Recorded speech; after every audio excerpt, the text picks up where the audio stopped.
Hello all. Okay, so today in this video what I'm going to do is I am going to review our first lathe tutorial. So this is lathe tutorial 1. I'm going to try and go through this pretty quick because I am limited by the size of videos that I'm allowed to upload to the portal. And that will be the case pretty much with every video. They cannot be too long. So I'm going to try to go through a lot of information, but the bonus is you're going to be able to replay it as many times as you want. So with no further ado, let's go ahead and get started. First thing with this lesson, I'm not going to go through it the way that the book does. I'm going to go through it the way that I would do it. It's good that you go through it the way the book goes through it because they show you some different things, and then I kind of make them make sense, I guess, in this tutorial that I'm making. So first thing, all of the settings that it has you change, I believe it has you put the grid on and stuff. I'm not going to do any of that. That's just preferential. You don't have to do those things. So don't sweat those. Now, so the first thing I'm going to do is start by drawing this part. This is our part. Very simple to draw, so I'm going to go through this relatively quickly since everybody pretty much knows how to draw. Key thing here is going to be that I'm going to select my machine first. So I'm going to select default lathe. Default is fine. If you have a Haas lathe post, it doesn't really matter as long as you have one that you can use. And default will work for anything, so that's a good one to use. Okay, so the first thing I'm going to do, once I've selected my lathe, I'm going to go to planes, and I'm going to select a DZ plane and pick equals. This means I'm going to be working on a diameter and a Z plane. This is for lathe. I always work on this plane in the lathe. This is only available once you select your machine. So if I don't select default, this will not be available. Okay, so let's get started here. And the way I'm going to draw this, I'm actually going to draw it with a line, and I'm going to do a multi-point line, or sorry, multi-line. And I am just going to start from the right side of this, and I'm only going to draw half. So I'm going to draw from the center line up around here, and I'm not even going to draw the back. All I need is this profile to turn this. Okay, so let's get started. All right, my first point is going to be at 0, 0, enter. Oh. That's 0, 0, enter. Next one is at 1.0, 0, enter. And notice that I put 1.0. This always reads in diameter. So the line that it just made is only a ½ inch long, but I have to put 1 inch because it's drawing half of whatever I put in for my X value or my D value, as you see down here in the corner. So I'm always going to enter diameters. The next one I'm going to put 1.0, negative 1.5, enter, and then I'm going to put 1.45, negative 1.5, enter, 1.45, negative 2.0, enter. And there is our finished, well, not quite finished, but almost finished part. All we need to do is add a radius to this. Okay, and just to prove this, I'm going to go to drafting, and put a dimension on here. Oops, there. Darn it, that's not what I wanted. There we go. So you can see that's a ½ inch. You have to imagine that since it's round, when the tool goes around here, it's obviously going to be double the size, so it's going to be 1 inch. And you'll see that here. That'll become clear later on. Okay, so let's put our radius on there. So I'm going to put this radius. Normal 0.25. We got a 0.125 radius in the front. Okay, hit check, and then we have a 0.05 on this back lip, and hit check. Okay, all right. So we are all finished. That's all we need to do this part. So the next thing I'm going to do is set up the stock. When I go into stock now. I do have a video up on setting your operation defaults, and I highly recommend that you review that video and set those operation defaults. Either while you're doing this exercise or after this exercise, view that video and set them up. It makes things a lot quicker, and you'll see that as I'm going through these. All of my numbers will be set. So it makes me be able to create toolpaths a lot quicker. And even my stock. So I'm going to go to my stock. This is important. You got to make sure that your stock plane is the same plane that you're working on. So I'm going to select DZ. I want that to be the same as the plane that I'm working on. In this case, that would be DZ. If I could click on here, you'll be able to see I'm working on DZ. Next, I'm going to create the stock. So I'll go in here, and my stock is 2 inches long, so I'll make the length 2.0. My OD is 1.45. I am going to cut this out of 2-inch material just because I want to demonstrate to you some things in the roughing toolpaths. So I'm going to make it out of a bigger material. Say 2 inches is all we have on our stock rack. We don't have any 1.5 or 1 3/4. I'm going to create a little bit. I have margins clicked on here. That gives us the ability to have these margins. And I use that so I can have a little bit of about 10 thousandths on the right side. You can see my stock protrudes a little bit past my part. That's just so you can see my facing pass. It'll face a little bit off so I can make sure that it actually took a facing pass. And the left is just showing material that's back in through the chuck. So it's just showing that there's a little bit of material being held in the chuck, and it's for to use my chuck jaws to hold on to. The next, I believe it will be either in the next lesson or the following lesson, we'll do chuck jaws, and I'll show you how to set those up. But for now, we're not going to worry about those. So I'm going to go ahead and hit check. Right there, my stock looks good. Okay, so let's get started with doing some toolpaths. I'm going to go to my turning page, and the first toolpath I'm going to want to do here is I'm going to want to face this. So I'm going to click face, and generally I'm just going to use an 80-degree OD turning tool right-handed to face this, making sure that my spindle max speed is set to 5,000, and of course my feed rate looks a little high there. I might make that 0.005 for a facing pass. And as I go through here, I'm using stock. I'm going to go at 0. 0 is where my my face is going to be. The entry amount, this entry amount is basically how far off it's going to start feeding from your stock. And rough, this would be if I wanted to rough a bunch of stock away. If I had a bunch of material sticking off the end and I wanted to just face it all away, I could create a rough pass. In this case, I only have 10,000, so I'm going to turn that off. Finish step over, this is how much. This is really irrelevant. It's just going to take a finish with whatever I have on there, taking one pass. This step over is only used with the roughing, so it's only going to acknowledge that 10 thousandths and leave 10 thousandths on if I'm using the roughing. For this here, it's going to take off whatever I have on there. So I'm just going to use one finish pass. The overcut, this is going to go past center. This is actually kind of a good thing to put on.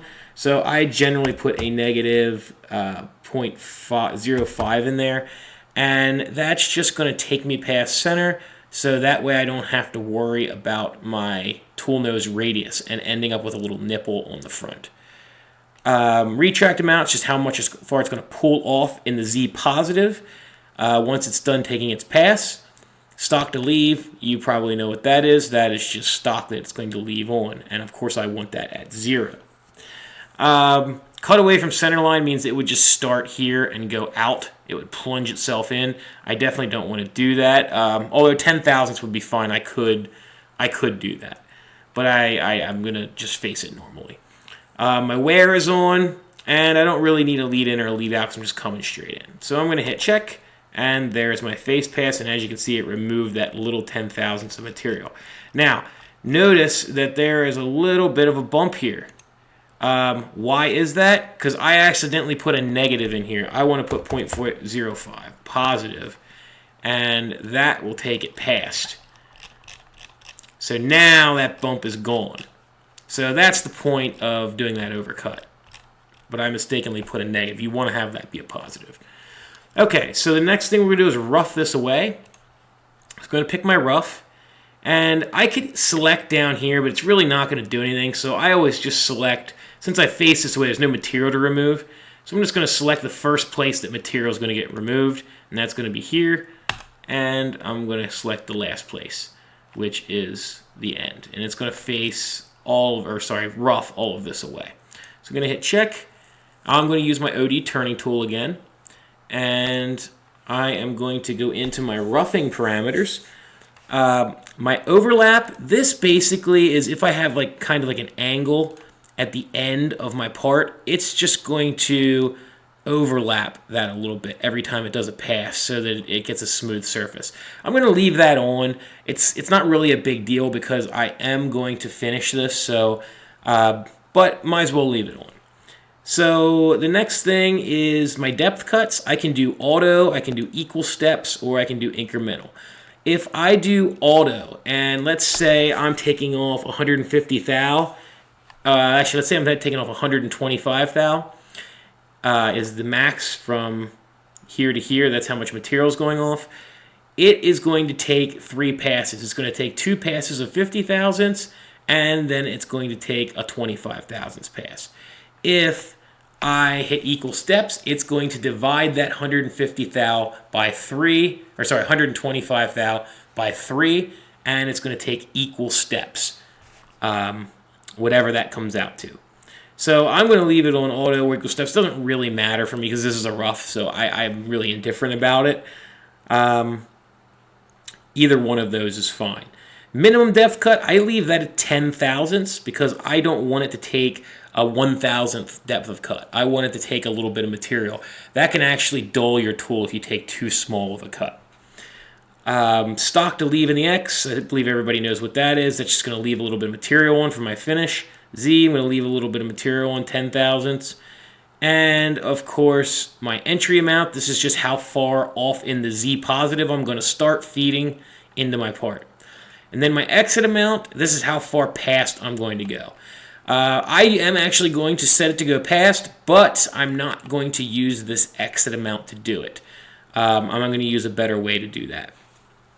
Cutting method, we have a zigzag path we can use. So zigzag is just going to kind of go over, plunge down this way, go back, plunge down this way, go across. So it kind of plunges in, goes across, plunges in, goes back.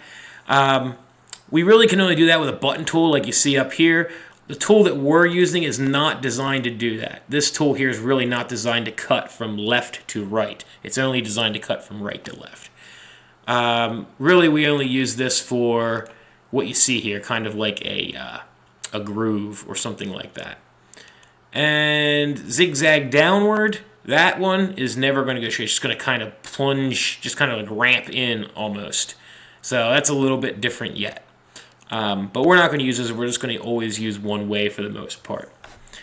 Cutting angle, this is just going to change how we're cutting it. So this would be for boring, this would be for OD turning, this would be for facing, this would be for back facing, facing the back of the part, if we had a sub-spindle or something like that. So we're not going to worry about that. That is set correctly for OD facing. Next, my cutter compensation is going to be off to the right of this line. I just have to think of it as if I'm driving along this line, I want to be off to the right side of it. Next setting I want to go over is lead in, lead out. This one is kind of important. This here is your lead in. This is how you lead in. Imagine your cutter being in the center of here, and the way that this arrow points is the way that you're leading in. So my cutter is going to be out over here, and it is going to lead straight into the part. The length is 100 thou, so it's going to start 100 thou off and lead right in. And let's look at our lead out. I'm going to turn this extend, shorten contour off for a moment. I definitely want that on. I always want that on. That is something that I am very critical of when I grade the projects or the assignments. So make sure you have that extending past. Use exit vector. So this is basically just our lead out, and if our basically the tip of our cutter is here, it's going to back out at 45 degrees. So it's going to come in, back out that direction, and we'll see that on the tool paths once I continue this. All right, so that is about it. Stock recognition. I am going to disable stock recognition because that's what yours is going to say. And I'm going to show you why that is important as well. So I'm going to hit check. We're going to come in and change these back. We're going to change that lead in, and we're going to change this back here in a minute. But I want to show you why they're important. All right, so the reason that stock recognition is important, notice the first pass it takes, it's only seeing the toolpath. It's only seeing the geometry. It's taking almost a half of an inch in one cut. That's a problem. We need to rough this. It needs to see that stock. So the first thing I'm going to do is I'm going to put on stock recognition. So I'm going to hit use stock for outer boundary and hit check and regenerate that. And there you can see now I'm using that stock for an outer boundary. So that's good. That's exactly what we want to see. Okay. I'm going to save that overcut, that extend contour for a little bit later because I want to simulate this and show you why it's important. Next, what I'm going to do is I'm going to run a finish pass through here. So I'm just going to hit finish, and I'm going to hit last because I'm just going to use the last pass that I did. Hit check. And for this, I am going to use a contouring tool here, or a profiling tool we generally call is 35-degree diamond. And hit finish parameters. As far as number of passes, I can just control how many passes I take. The step over, again, that's going to be directly related to how much it's actually going to take is how much I left on there from the rough. So this is really irrelevant unless I have multiple passes. So I'm only doing one, so really this number is pretty much irrelevant. I'm not going to leave anything in the X or the Z. You know what this is from the rough that we went over. And, of course, I have wear on, and I'm off to the right. My lead in, let's take a look at that. I'm going to come straight in, and I'm going to change this and take it off again. And, again, I'll come back in and put that on as well as with the rough. And my exit vector is going 45 degrees. So I'm going to hit check, and all that looks good. Okay, so when I said that 45 degrees, you can see here my path is coming over, and then it's feeding directly out away. So it's feeding away from it in the X and feeding away from it in the Z. So that's a good situation. All right, so this looks pretty good. The last thing we have to do is we have to cut this part off. So what I'm going to do is I'm going to come in and I'm going to choose my cutoff tool. And it's asking me for a cutoff boundary point. Well, I'm just going to select the back of my part, the back point there. Now, the tutorial may have you draw a line, and you can select that or whatever. You don't really need that line. All you need to do is have that point. So I choose not to draw that line. I choose to keep this as simple as possible. And by the way, if you look here, you can see how my part is going to become 1 inch now because I only drew half of it. But it's turning, so here's the half that I drew, here's the half that's created on the other side from it turning. Okay, next, choosing a cutoff tool. I'm going to choose this tool just to show you why it's not a good choice. And I'm going to hit cutoff parameters. I want to make sure that I always have from stock checked because the stock might be bigger here. So I don't want this thing to come rapiding in and plunge into a bigger stock diameter. I want to make sure that it recognizes the stock size and that it's going to start 100 thousandths away from it. Also, the retract, I want that to retract all the way 100 thousandths from the stock as well. So it's going to add 100 thousandths onto wherever the stock is. My X tangent, this is just in case I have a large hole through the part. I don't have to take this cutoff tool the whole way to the center. I can just take it into where it meets that hole, or I can also put a number in here, maybe like X.1, and I can leave my part attached just by a small little diameter, and then I can come in and break it off. Sometimes if I have parts that the surface finish, I don't want to get any dings in it because it might fall down in the chip pan and hit something. That could be a problem. So when I open the door up, this would still be connected by a little bit, and then I could just break it off with my hand. So I can use that to do that as well. Back face stock, this is just maybe, say I had a part that I was cutting off and I was going to flip it around and do some work to the other side and I wanted to face it, I may leave some stock on the back face. So that's another option that you have. Cut to radius, a lot of times for cutoff tools, they're angled like this. So this is just which radius it's going to cut to. It's going to cut to the front, and the front is always the left side for this. So this really doesn't matter for us. Most of ours are straight. We have straight ones, neutral cutoff inserts. So it's not really a big deal, but I always leave this set the front just in case I do have an angled one in there. I'm going to make sure I cut everything off. Secondary feed rates. This is just a way you can control some extra control in your feed rate. We're really not going to mess with that too much. You don't use that too often. And then here is a way we can add a chamfer or a radius to the back side when we're cutting it off. I'm going to turn that off for now. I'm going to come back and switch that on then. And then our lead in, basically we're leading straight in and we're leading straight out. So that's good. And of course I have wear on. I'm going to hit check and whoopsie. I want to turn that off as well. Okay. All right, let's regenerate. Okay. So, you'll notice that there's a big cut in here. Let's take a look at this in the simulation. So we're going to point out a couple things in the simulation that are a problem, and then I'm going to go through and show you how to fix them. And these are all things that I look for. When I'm grading your tutorials and your exercises, I'm looking for these things. Because this will create a bad part. So go in there, it's finishing. Excellent. Finished it. Great. Okay. Now, problem is I see red right here. That means it's a crash. Well, what happened there? So let's go to top view. You have to excuse my computer, it's a little slow. What happened is I'm using this centered tool, and this is a much bigger diameter, so the shank is actually hitting the material. That is a major crash. So we want to make sure that we don't do that. So it's important that you pick a tool that our cutoff blade is all the way to the left, a right-handed cutoff blade.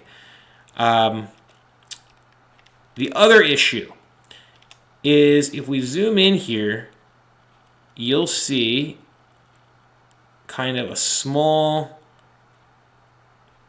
little bit of material there. And that is because we're not extending our contour past where we need to go.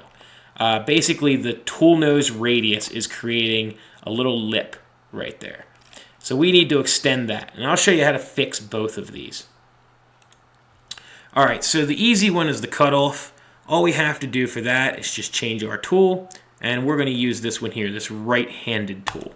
That way, we can never run into the stock. That's never going to happen unless we really plunge that thing in a couple inches. Now, we do have to worry about it hitting our part because we have this angle on the right side here. You can alter that. And to alter that, basically you just come in here and you change your C value. So it's going to come in, it's going to bring you to the insert. You want to click on holders. And your C value is going to be how long that is. So I'm going to make that 1.0. Now I should be fine, but I'm going to change it anyway just to extend it a little bit. So now that's 1 inch long. Now, does that mean you can just go ahead and throw any tool in the lathe when you actually make the part? No, you have to make sure you have clearance when you're doing it on your real tool as well. So whatever you put in here, you have to make sure that that corresponds with what you do in the lathe when you're actually setting this stuff up in the lab. So that should fix our problem there. So let's regenerate. Okay, that looks much better. Now, we have this little goof on here. So the way we fix that, we're going to extend our roughing and our finish past that edge. And to do that, I'm just going to go into roughing parameters, go into my lead in, I'm going to go to my lead out tab, and I'm just going to hit extend. And that's just going to extend this profile however long I tell it to. Now I'm going 145 thousandths, and the reason for that is I want to go a little bit further than the width of my cutoff tool. Because when my cutoff tool goes into cutoff, I want to make sure it's fully engaged on material. I don't want it hitting just slightly on the left side of the tool and then it deflecting away. So I'll kind of show you what I mean by that here in a minute. Let's do that, and let's change this one as well on our finish pass. These are all things that you can set up in operation defaults. When you look at that video, you'll be able to see that. Okay, hit regenerate. Okay, so that looks good. Now, what I meant by that is, if you can imagine our tool here, if this wasn't going past, this here's our cutoff line. See our cutoff toolpath. If this was sticking out a little bit further, maybe to here, that tool or that insert is going to hit just a little bit on the left edge, and it's likely to deflect to the right. Because remember, that's only about 100 thousandths, 125 thousandths thick, that blade. So it deflects really easily. So the best way to avoid that is just make sure that it has full contact across the edge of that insert. Okay, last but not least, I don't want to leave this having a sharp edge when I cut it off, so I'm going to go into my cutoff, and I can add a chamfer or a radius on the back side, and I can do that right here on this corner geometry. So I'm going to add a chamfer in this case, and I'm going to make it 15 thousandths and hit check and regenerate, and there's going to be a problem. Okay, collision with stock. Okay, so I expected that. Now the reason why, it's coming down and it's just trying to go in there and just kind of plunge in at an angle. That's a problem. It doesn't like to do that. So we need to make a relief cut in here so that it's plunging into an open area. So what you want to do whenever you're using radius or putting a chamfer on, you want to make sure you put a clearance cut in. And I'm just going to hit from stock and hit check. And that's it. One other thing that you need to make sure you do is you need to make sure that your stock update, keep both pieces is selected. That is super important. If I import your file and this disappears, your part disappears, or something else disappears after I run the simulation, I am going to take points off. So let's take a look at what this looks like. And I'll show you what I mean by it disappearing here. So I'm going to hit simulate. Okay, looking good. And there we go. All right, so that part looks great. One of the things I always look for, can I see my geometry line really clear? If I can't, that means I probably missed a finish pass and I left some stock on. So I need to go make sure that, that I've cut this to size. Now if you see it in here, in the corner, see how it disappears? That is normal because obviously I have a tool nose radius, so it's not going to put a square corner in there, and that's okay. We're not worried about that. We're worried about if the majority of these lines are not there. That means we might have forgot our finish pass. So we got a nice chamfer on the back of there, and that looks like a pretty good part there.